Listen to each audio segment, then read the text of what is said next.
তো কিছু দোকানদার আছে, সেলটা সবার জন্যই হয়, বড় দোকান ছোট দোকান বলে কোনো ব্যাপার নেই। সবাই তো সবার দোকান বড় করতে পারে না, সেটা তাদের কি বলবো অক্ষমতা। যে একই সঙ্গে হয়তো দুটো মানুষ ব্যবসা করছে, পাশের একটা মানুষ বিশাল একটা দোকান বানিয়ে ফেললো কিছু বছরের মধ্যে, আর একটা মানুষ হয়তো পারলো না, সে একটা ছোট্ট দোকানে কিছু জামা কাপড়ের ব্যবসা করে। তো ব্যবসা দিয়ে কথাটা বলছি তার কারণ এইটা বললে আপনারা খুব ভালো বুঝতে পারবেন যে আমি ঠিক কোন প্রসঙ্গে কথাটা বলতে চাইছি। ব্যবসা বলেই বলছি কথাটা, খুব সহজে বুঝিয়ে দিচ্ছি আমি। তো কি হয়, এখন ধর্ম সংগঠনগুলো নিজেদেরকে একটা ব্যবসার জায়গায় না দাঁড় করিয়ে দিয়েছে। তো আমাদের এই সোদপুরে বলুন বা হাতিবাগানে চৈত্র সেলে কখনো যাবেন, দেখবেন হাত ধরে টানাটানি করে। হ্যাঁ, হাত ধরে আগে দক্ষিণেশ্বরেও করতো ওই পান্ডার দোকানগুলো, এখন ডালা অর্কেড হয়ে এখনো মনে হয় আছে, হ্যাঁ এখনো আছে ডালা অর্কেডে। দেখবেন হাত ধরে টানাটানি করে।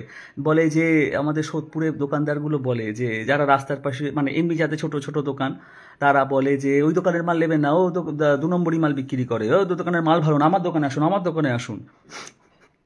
দেখবেন ঠিক এরকম করতে থাকে। আমি ওদের মতন অত ওরকম করে তো দেখাতে পারলাম না জিনিসটা, কিন্তু আমি বোঝাতে পারছি যে আমি কি বলতে চাইছি, সেটা নিশ্চয়ই আপনারা বুঝতে পারছেন।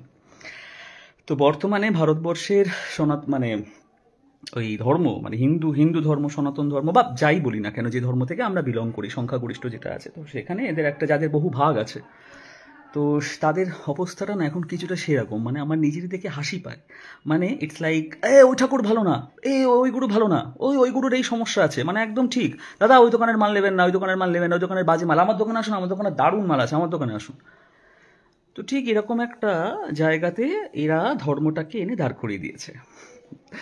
প্রথম কথা হচ্ছে যে ধরুন আমি আমি যেহেতু সোদপুরে থাকি, আমি সোদপুর দিয়ে কথাটা বলি, খুব জলের মতন সোজা উদাহরণ দিয়ে বুঝিয়ে দিচ্ছি। মানে দাদা, এর থেকে সোজা উদাহরণ দিয়ে আর বোঝানো যাবে না। ধরুন আমি একটা কাস্টমার, আমাদের এখানে সব থেকে বড় জামা কাপড়ের দোকান যেটা আছে সোদপুরে, একটা হচ্ছে শ্রীনিকেতন, একটা হচ্ছে রেডিমেড সেন্টার। রেডিমেড সেন্টার আবার দুটো ভাগ আছে। তো এদের ধারে কাছে মানে এদের কাছে অন্যান্য ব্যবসায়ীরা এখনো পর্যন্ত পৌঁছতে পারেনি। তো ধরুন আমি আজকে শ্রীনিকেতন থেকে একটা জামা কিনে নিয়ে বেরোলাম। তো বেরিয়ে আমি যখন আসছি, তো তখন এই সমস্ত বড় দোকানের বাইরেও কিছু ছোট ছোট দোকান থাকে। তারা যদি এখন আমাকে বলে, হ্যাঁ ওই দোকানের মাল কেন কিনলেন দাদা, ফালতু দু নম্বরই মাল বিক্রি করে, আমার দোকানে আসুন, আমার দোকানে দারুণ মাল আছে। তো এখন শ্রীনিকেতন, রেডিমেড সেন্টার এগুলো হচ্ছে একটা ব্র্যান্ড। মানে যেহেতু আমি যে এলাকাতে থাকি সেই এলাকার ভিত্তিতে আমি কথা বলছি, যে এগুলো হচ্ছে একটা ব্র্যান্ড, যে এগুলো ব্র্যান্ডেড দোকান, এই দোকান থেকে মাল কিনে সে মাল ভালোই হবে। এখন এই দোকানের সেল দেখে ওই বাইরের দোকানদারগুলো, যারা ধরুন রাস্তার মানে একটু ছোট দোকান বা যারা ধরুন রাস্তার পাশে স্টল দেয় চৈত্র মাসে, তারা এখন যদি বলতে শুরু করে যে ওই দোকানের মাল নেবেন না, ফালতু মাল, আমার দোকানের মাল আরও ভালো, তো সেটা দিয়ে দুটো কনক্লুশন হতে পারে। কি হতে পারে না, নয় সেই ভদ্রলোক বা সেই ব্যক্তি মানসিক ভারসাম্যহীন, আর না হলে তার পরশ্রী কাতরতা বা তার হিংসা এমন জায়গায় পৌঁছেছে যে সেখান থেকে সে যা কিছু তাই বলতে পারে। মানা না মানা, কে মানলো কে না মানলো তার ধারধারি না, আমি যা খুশি তাই বলবো, কারণ আমি সহ্য করতে পারছি না যে আমার পাশে এরা একটা দোকান, এরা ব্যবসা করে চলে যাচ্ছে, আমার দোকানের মাল কেউ নিচ্ছে না। খুব জলের মতন বোঝালাম দাদা, আরে এর থেকে আর সহজ করে বোঝানো যায় না। তাতে কি শ্রীনিকেতন বা রেডিমেড সেন্টারের মালিক বা ওই সমস্ত দোকানের ব্যবসার কিছু এসে যায়? কিচ্ছু তো এসে যায় না। মাঝখান থেকে কাস্টমার যারা, তারা এই দোকানের লোকটাকে বলবে শালা পাগল, হাট বলে চলে যাবে। তো বর্তমানে আমাদের ধর্ম একদম এরকম জায়গাতে এসে দাঁড়িয়ে গেছে। রোজ সকালবেলা ঘুমের থেকে উঠলে নয় সৎসঙ্গের সমালোচনা, অনুকূল ঠাকুরের সমালোচনা, না হলে রামকৃষ্ণ ঠাকুরের সমালোচনা, এই সমস্ত শুরু শুরু হয়। মোদ্দা কথা হতেই থাকে। মানে আয়ে দিন প্রতিদিন মানে ঘুমের থেকে উঠে কোনো না কোনো কেউ না কেউ আমাকে ফরওয়ার্ড করে, দাদা দেখো, সেটা শুধুমাত্র আমার ঠাকুর বলে নয়, ঠাকুর তো সবারই, মানে আমি যে সঙ্ঘের দীক্ষিত অনুকূল ঠাকুর, শুধু সেটা নয়, সেটা যে কোনো সঙ্ঘের কয়েকদিন আগে, এবং আমি সেগুলো ইয়েও করি, মানে সেগুলো শেয়ার করি প্রোটেস্টের ভাষাতে। তার কারণ কেউ ভাববেন না যে আমি শুধুমাত্র আমার সংঘকেই প্রোটেক্ট করছি বা শুধুমাত্র আমার ঠাকুরের হয়েই সেটা করছি, তা একদমই নয়। কিছুদিন আগে একটা সংগঠন থেকে রামকৃষ্ণ ঠাকুরকে যে সমস্ত আজে বাজে এবং নোংরা ভাষায় কথা বলা হয়েছিল, সেই সমস্ত সংঘের প্রতিষ্ঠারা যারা প্রতিষ্ঠা করেছেন, যারা যারা এই সমস্ত কথাবার্তাগুলো বলেছিলেন, আমি সেটাও শেয়ার করেছি। আমি আমি কিন্তু এনজয় করি না এই সমস্ত ব্যাপারগুলো, কখনোই এনজয় করি না। যারা ঠাকুরত্ব পেয়েছে বা যাদের মধ্যে সেই মান্যতা যাদের আছে, যে ভারতবর্ষের একটা বিশাল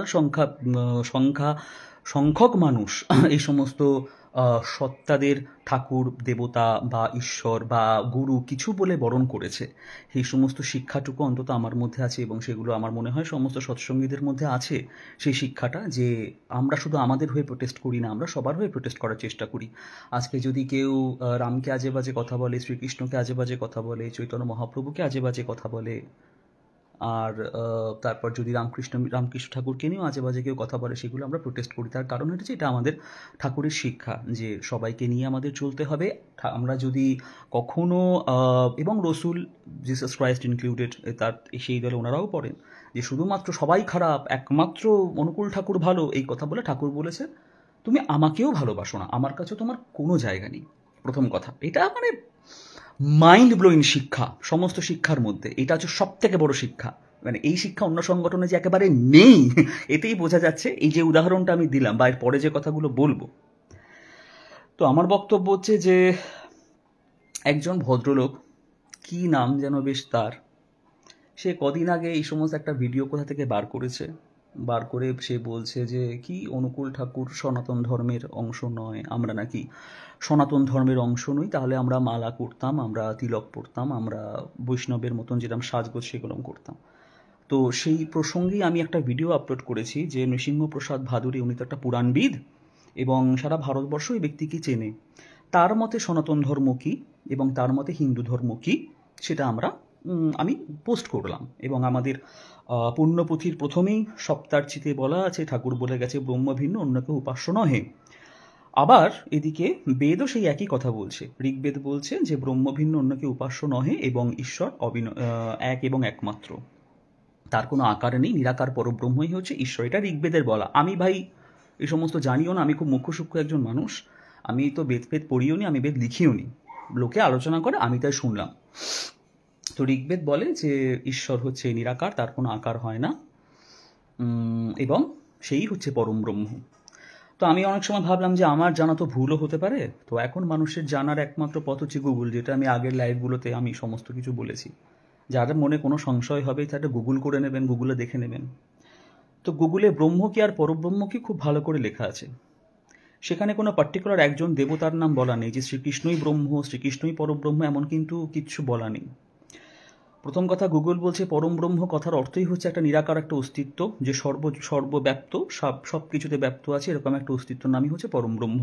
এবং ব্রহ্ম তাই, তার নিচে ব্রহ্ম, সেখানে কোনো দেব দেবী, কে কৃষ্ণ, কে রাম, কে অনুকূলচন্দ্র, কে রামকৃষ্ণ, কে কে কোনো উল্লেখই নেই তার। নিরাকার একটা অস্তিত্বকে সেখানে ব্রহ্ম বা পরব্রহ্ম হিসাবে ধরা হয়েছে। তাহলে বেদ বলছে তার উপাসনা করো, শ্রী শ্রী ঠাকুর অনুকূলচন্দ্র বলছে তার উপাসনা করো। তো এবার এই মালা তিলককে যারা সনাতন ধর্মের অংশ বলে বানিয়েছে, তাদেরকে এবার ঋগ্বেদ ঘেটে প্রমাণ করতে হবে যে বেদে কোথায় লেখা আছে ধর্ম করতে গেলে মালা তিলক পড়তে হয়, প্রথম কথা। দ্বিতীয় কথা হচ্ছে যে রাম থেকে শুরু করে কৃষ্ণ, এরা তো সবাই ভগবান ছিলেন, বাদ দিন। এদের যারা বড় বড় ভক্ত ছিল, অর্জুন বলুন, হনুমান বলুন, স্বামী বিবেকানন্দ বলুন, এবার অনেকে ভাবে স্বামী বিবেকানন্দ আবার কোত্থেকে এলো, তাকেও তো আবার অনেকে সহ্য করতে পারে না। না, আমার বক্তব্য এরা তো অনেক বড় বড় ভক্ত, অনেক বড় বড় কাজ করে গেছে, এবং এরা হচ্ছে ভক্ত। হনুমানকে বলা হয় ভক্তের শ্রেষ্ঠ ভক্ত, অর্জুনও তাই। যাকে গোবিন্দ শ্রীকৃষ্ণ বিশ্বরূপ দেখালো, গীতা দান করলো, সে তো কোনো ছোটোখাটো ভক্ত নয়। সেটা তো পঞ্চপাণ্ডবের আর কাউকে দেয়নি, একমাত্র অর্জুনকেই দিয়েছিল, তাকে সে নিজের উপযুক্ত বলে ভাবতো হয়তো এই সমস্তগুলো। তো এই সমস্ত বিশ্বরূপ দেখার পরেও তো সে তুলসীমালা পড়েনি মনে হয়, বা কপালে তিলক কাটেনি। আমি আবার দেখুন খুব একটা বেশি জানি না, আমি না জেনেই কথাবার্তাগুলো বলছি। যদি ভুল কিছু বলে থাকি অবশ্যই আমাকে ধরিয়ে দেবেন, তার কারণ হচ্ছে আমার কাজটা একটু আলাদা। আমার কাজ কি সে তো আপনারা জানেন, আমি তো ওই সমস্ত তিলক মানে সেজে গুজে স্টেজে বসে ধর্ম কথা আলোচনা করি না, কাজে আমার জানা ভীষণ কম। যদি কিছু ভুল বলে থাকি জানিয়ে দেবেন। এটা নিয়ে বেশ কিছু গুরু ভাই তাদের কিছু প্রতিবেদনও লিখেছে ফেসবুকে, যেগুলো আমি শেয়ারও করেছি বা ভবিষ্যতে হয়তো আরও আসছে। তো ক্ষুদিরাম চাটুর্যে যখন গয়ায় বেড়াতে গেছিল, তো আমি শুনেছিলাম যে সেখানে নাকি শঙ্খচক্র গদা পদ্মধারী বিষ্ণু নারায়ণ এসে ওনাকে বলেছিল যে আমি তোমার ঘরে আসব। জন্মালেন যে তার নাম হচ্ছে গদাধর। পরবর্তীকালে আধ্যাত্মিকভাবে যার নাম দেওয়া হলো রামকৃষ্ণ। তা আমার বক্তব্য, সেও তো তুলসীমালা পড়তো না। পড়তো? জানি না, হয়তো পড়তো, আমি তো ভুল জানি। তাহলে সে ভগবান নয়, সে তাহলে কোনো আরাধনাই জীবনে করেনি। তো যাই হোক, এখন ব্যাপারটা হচ্ছে যে এই সমস্তগুলো বলবার আগে যদি মানুষজন একটু ভেবে চিনতে বলে তাহলে মনে হয় খুব ভালো হয়। ওই যে বললাম, আমার দোকানের মালই সব থেকে সেরা মাল, অন্যান্য দোকানের মালগুলো ফলস, সেরা। এইটা প্রমাণ করতে গেলে তো দাদা দুটো জিনিস হতে পারে। যে প্রথম কথা হচ্ছে যে আপনি মানসিক ভারসাম্যহীন, না হলে হতে পারে আপনি এমন জায়গায় আপনার পরশ্রী কাতরতাটাকে নিয়ে গেছেন যেখানে আপনার আর কিছু করার নেই। প্রথম কথা হচ্ছে সৎসঙ্গ একটা ব্র্যান্ড, সেই সৎসঙ্গ ব্র্যান্ডের এগেনস্টে আপনি কোথা থেকে বিলং করেন জানি না, কিন্তু আপনি সেখানে দাঁড়িয়ে আপনি এই সমস্ত কথাগুলো বলছেন। একটা অর্গানাইজেশনের ভক্ত সংখ্যা 10 কোটি, সেখানে আপনি তাদেরকে বোঝাবেন যে অনুকূল ঠাকুর ভুলভাল পথ দেখিয়ে দিয়ে গেছে, এটা সনাতন ধর্ম নয়। তা আমি যে পোস্টটা করলাম সেটা করুন, যান বেদকে দিয়ে প্রমাণ করুন যে বেদ মিথ্যে কথা বলে গেছে। বেদে যে কথাটা লেখা আছে ঋগ্বেদে, সেটা মিথ্যে। কৃষ্ণই একমাত্র ভগবান এবং তার উপাসনা করতে গেলে মালা তিলক করতেই হবে, সেটা একমাত্র বেদে লেখা আছে। এবারে আবার আপনাকে প্রমাণ করতে হবে, আপনি এবং আপনাদের মানে যারা আপনাকে সাপোর্ট করছে তাদেরকে তো এই জিনিসটা প্রমাণ করতে হবে। যদি না প্রমাণ করেন তাহলে তো আমার কিছু করার নেই, প্রথম কথা। দ্বিতীয় কথা যেটা, সেটা হচ্ছে যে একটু পরে একটা পোস্ট আমি শেয়ার করব কিছুক্ষণ পরে, যেখানে চৈতন্য চরিতামৃততে লেখা আছে যে চৈতন্য মহাপ্রভু নিজেই কৃষ্ণ আর আল্লাহকে এক করিয়ে দেখিয়ে দিয়ে গেছে। এটা চৈতন্য চরিতামৃততে লেখা। আমাদের একজন গুরু ভাই সেই তথ্য আমাকে বলছে, বলে দেখুন দাদা, ঠাকুরকে নিজে কথাটা হচ্ছে যে ঠাকুর কৃষ্ণ রসুলকে ক্রাইস্টকে এক করে দিয়ে দেখিয়ে গেছে বলে মানুষেরা তো বক্তব্য, চৈতন্য চরিতামৃততে চৈতন্য মহাপ্রভু এই কথা বলে গেছে। আরেকটা যেটা আমার মাথাতে এলো সেটা হচ্ছে যে এইটা একটুখানি, কথাগুলো একদম ঠিক বলেছেন, থ্যাংক ইউ। আরেকটা কথা যেটা হচ্ছে যে আমাদের বাড়িতে না, এটা অনেকের বাড়িতেই হয়, দেখবেন সত্যনারায়ণ পুজো হয়। মানে এটা আমাদের বাড়িতে হয়, এখনো হয় সত্যনারায়ণ পুজো। তো সত্যনারায়ণের পাঁচালি যারা শুনেছে তারা এটা হয়তো শুনেছে যে সেখানে লেখা আছে যে সত্যনারায়ণ নিজেই একটা মুসলমান ফকিরের রূপ ধারণ করে কোনো ব্যবসায়ীকে হয়তো পরীক্ষা করতে এসেছিল এবং তাকে বলেছিল যে আমি আটায় সন্তুষ্ট সর্বদা হই, আমাকে আটার সিন্নি গুলে আমাকে খাওয়াও, এরকম একটা কিছু। যে কারণে আমাদের যে ঠাকুরমশাই পুজো করতেন বা এখনও অনেক বাড়িতে আছে, যে সত্যনারায়ণ যেখানে পুজো করা হয় সেই চৌকির ওপরে যে 5টা মোকাম রাখা হয়, মোকাম কথার অর্থ হচ্ছে পানের ওপর কলা, বাতাসা, পৈতে আর মনে একটা টাকা, এরকম কিছু রাখতে হয়। তার মধ্যে 4টে ব্রাহ্মণকে দিতে হয়, একটা মুসলমান ফকিরকে দিতে হয়। এটা সত্যনারায়ণ পুজোর একটা পার্ট। তাহলে সত্যনারায়ণকে তো এখন আপনাদের ব্যান্ড করে দিতে হবে। সত্যনারায়ণকে কী করে ব্যান্ড করবেন সেটা তো এবার আপনাদের দায়িত্ব। তার কারণ সত্যনারায়ণ নিজে সেখানে মুসলমান ফকিরের রূপ ধারণ করে, তার পাঁচালিতে লেখা আছে, সেই কাজটা করেছে। অনুকূল ঠাকুর যদি বলে যে রসুল থেকে শুরু করে কৃষ্ণ, ক্রাইস্ট থেকে শুরু করে আল্লাহ সবাই এক, সবাই এক, তখন সেটা অনুকূল ঠাকুরের দোষ হয়ে যায়। এবার তো সত্যনারায়ণের পুজো আপনাদের ব্যান্ড করতে হবে দাদা। কীভাবে ব্যান্ড করবেন সেটা এখন থেকে আপনারা চিন্তা ভাবনা করে রাখুন। না হলে সত্যনারায়ণের পাঁচালি থেকে ওই যে কথাটা আছে, ওই যে ঘটনাটা লেখা আছে, সেটা আপনাদের মুছে ফেলতে হবে। যে মুসলমান পীরের রূপ ধরে উনি এসেছিলেন, এসে কাকে বলে দিয়ে গেছে যে এ করো, আমাকে আটার সিন্নি খাওয়াও, তাহলে আমি সন্তুষ্ট হব, নারায়ণ সন্তুষ্ট হবে বলে আবার শঙ্খচক্র গদাপদ্ম রূপ ধরে দেখিয়েছে। আমি দাদা ভীষণ মুখ্য সূক্ষ্ম মানুষ, আমি বাবা কিছু জানি না। আমি ছোটবেলা থেকে যা জেনে, যা শুনে, যা কানে শুনেছি, যা দেখেছি পুজো, তাই বড় হয়েছি, যে সমস্তগুলো শুনে সেগুলোই আমি শেয়ার করছি। এগুলো আমি রিসার্চ করিনি, এগুলো আমার রিসার্চ করার বিষয়বস্তুও নয়। তো তাহলে কি হচ্ছে ব্যাপারটা, এগুলো এবার দায়িত্ব সহকারে আপনাদের করতে হবে। যে যিনি এই কথাটা বলেছেন যে অনুকূল ঠাকুর নাকি আল্লাহ থেকে শুরু করে, ক্রাইস্ট থেকে শুরু করে, জিসাস থেকে শুরু করে, কৃষ্ণ থেকে শুরু করে, রাম, সবাইকে এক করে দেখিয়ে দিয়ে গেছে, সবাইকে বলেছে এক, না এ তো হতেই পারে না। তাহলে সত্যনারায়ণ পুজো ব্যান্ড করে দিন, কারণ সেও তো সেটা দেখিয়ে দিয়ে গেছে। এ তো নয় বলেছে, এ বান্দা তো নয় বলে গেছে, সে বান্দা তো নিজের চেহারাতে মুসলমান পীরের রূপ ধারণ করেছিল। কাজেই সেই বান্দাকে এবার আপনারা কি করে ব্লক করবেন, সেটা কি করে ব্যান্ড করবেন, ভারতবর্ষে সত্যনারায়ণের পুজো, সেটা দেখে নিন কি করবেন। আর চৈতন্য চরিতামৃততে একটা লেখা আছে, আমার একটা বাংলাদেশের একজন গুরু ভাই সে একটু আগে আমাকে শেয়ার করলো একটা পাতা। এরা দেখুন চৈতন্য চরিতামৃততেই চৈতন্য মহাপ্রভু নিজে বলেছে যে সেই নিরাকার ব্রহ্মই আল্লাহ এবং সেই কৃষ্ণ। এবার কি করবেন দাদা আপনারা ভেবে দেখুন, এক। আর দ্বিতীয়ত কথা হচ্ছে যে এইরকম এইরকম পরিস্থিতিতে এলে এই সমস্ত কথাবার্তাগুলো বলতেই হয়। এই কারণেই প্রথমে আমি এই চৈত্র মাসের সেলের উদাহরণটা এই কারণেই দিলাম যে ধর্ম সংগঠনগুলো এখন ঠিক এই জায়গায় এসে দাঁড়িয়ে গেছে যে এ বলছে আমার দোকানের মাল ভালো, ও বলছে আমার দোকানের মাল ভালো, এই বলছে ওই দোকানের মাল নেবেন, আমার দোকানের মাল নিন। তার এই সমস্তগুলি দুটো কনক্লুশন হতে পারে। কি কনক্লুশন হতে পারে না, একটা হতে পারে যে এরা ওই যেটা বললাম যে মানসিক ভারসাম্যহীন। দ্বিতীয়ত হতে পারে যে এদের একটা পেটের তাগিদ আছে। পেটের তাগিদ কথার অর্থ হচ্ছে প্রথম কথা হচ্ছে যে এরা যে সমস্ত অর্গানাইজেশন থেকে বিলং করে এদেরকে কেউ চেনে না, এবং দুদিন পরে হতে পারে যে এদের ঝাঁপে কাঠি পড়বে, মানে এদের দোকানের পাটটা বন্ধ হবে। তার কারণ হচ্ছে যে মানুষকে আর বেশি দিন মূর্খ তো বানিয়ে রাখা যাবে না। একটা দেশের রাষ্ট্রপতি, আমাদের ভারতবর্ষের রাষ্ট্রপতি দ্রৌপদী মুর্মু, সে হচ্ছে সৎসঙ্গী। হাইকোর্টের বিচারপতি অপূর্ব সিংহ রায়, সে হচ্ছে সৎসঙ্গী। খুঁজলে আমাদের আসামের মুখ্যমন্ত্রী সৎসঙ্গী, এরকম আরও বেশ কিছু মুখ্যমন্ত্রী, বড় বড় অফিসার, বড় বড় র্যাঙ্কের নেতা নেত্রী, এই সমস্ত পাওয়া যাবে যারা সৎসঙ্গী। কাজেই এটা মানতেই হবে যে সৎসঙ্গ একটা ব্র্যান্ড। তার কারণ এদের কাউকে আমি মালা তিলক তো পড়তে দেখি না, মানে এরা কেউ সমস্ত সংগঠনের হয়তো অংশ নয়। এখন বক্তব্য হচ্ছে যে তাহলে এই সমস্ত বড় বড় মানুষরা যেখানে আসছে, বড় বড় মানুষরা সবসময় ব্র্যান্ডেই যায়, তারা কেউ ব্র্যান্ড ছাড়া অন্য জায়গায় তো জেনারেলি যায় না। তো কাজেই সৎসঙ্গ একটা ব্র্যান্ড।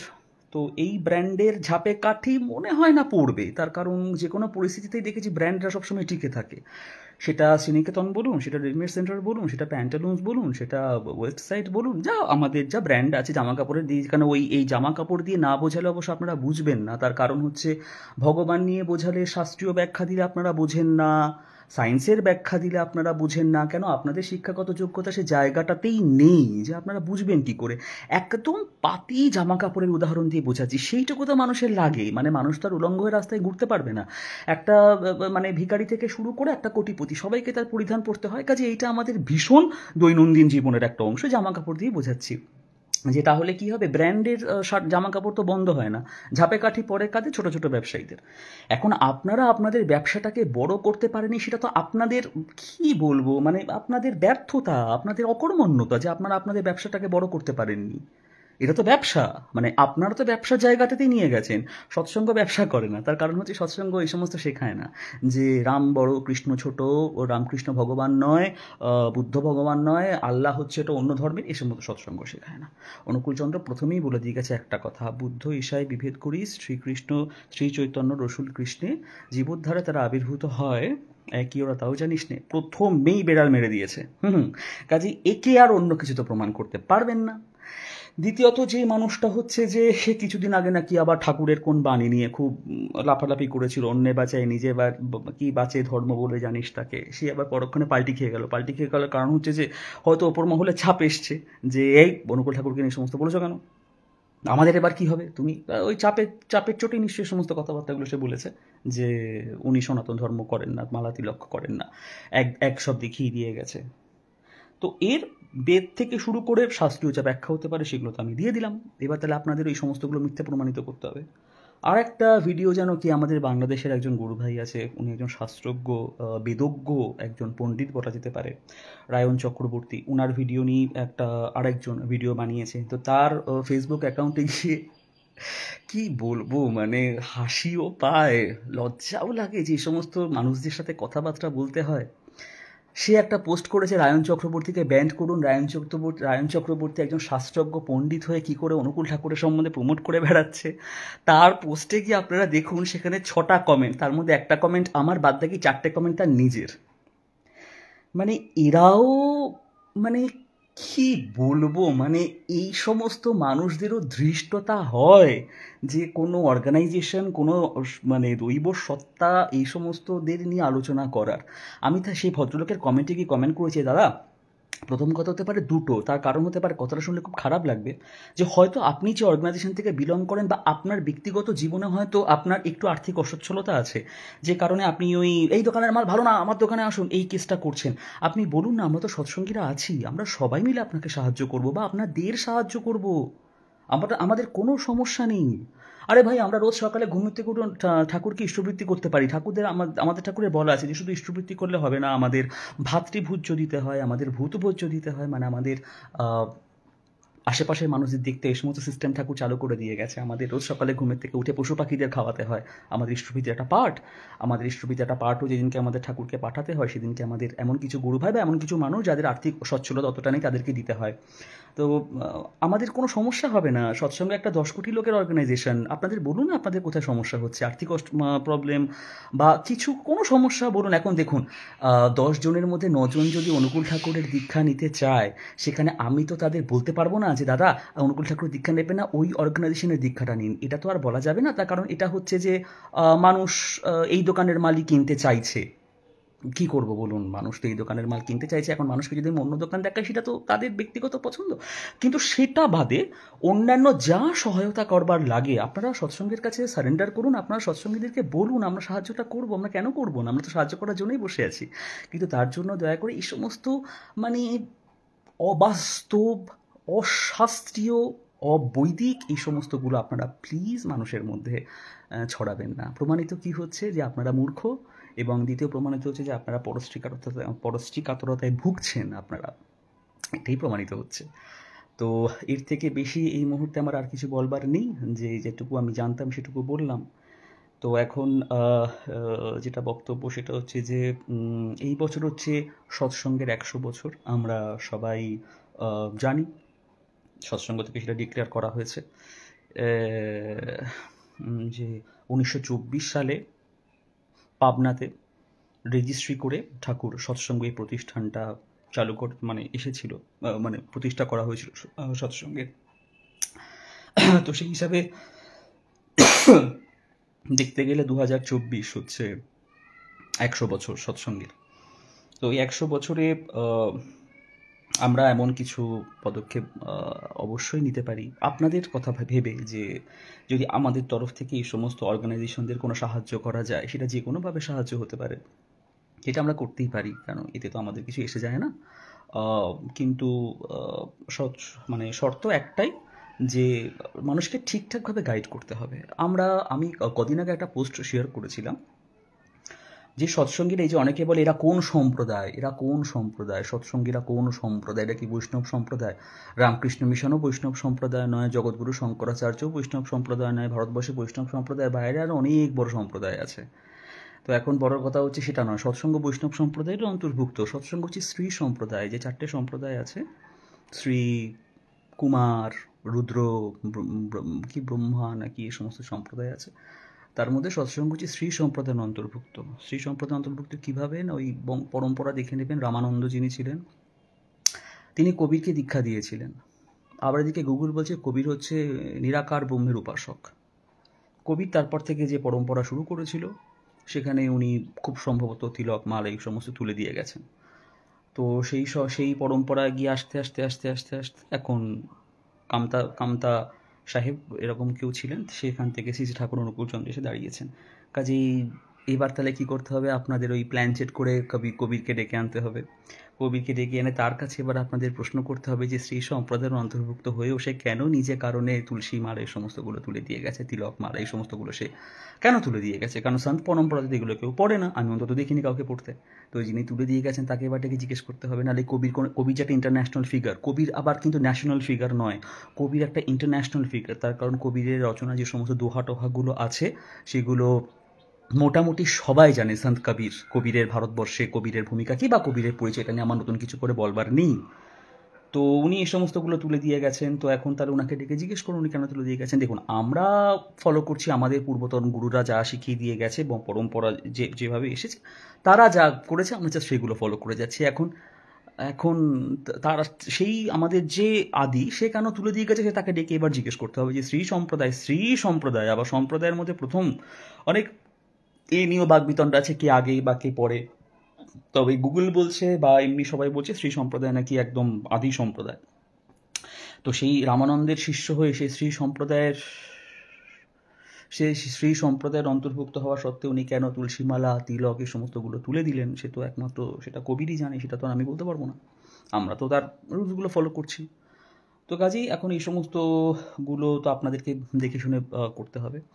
আর দ্বিতীয় কথা যেটা, সেটা হচ্ছে যে এই সমস্ত আরও যদি কিছু ভুলভাল প্রচার আপনারা করতে পারেন করে নিন।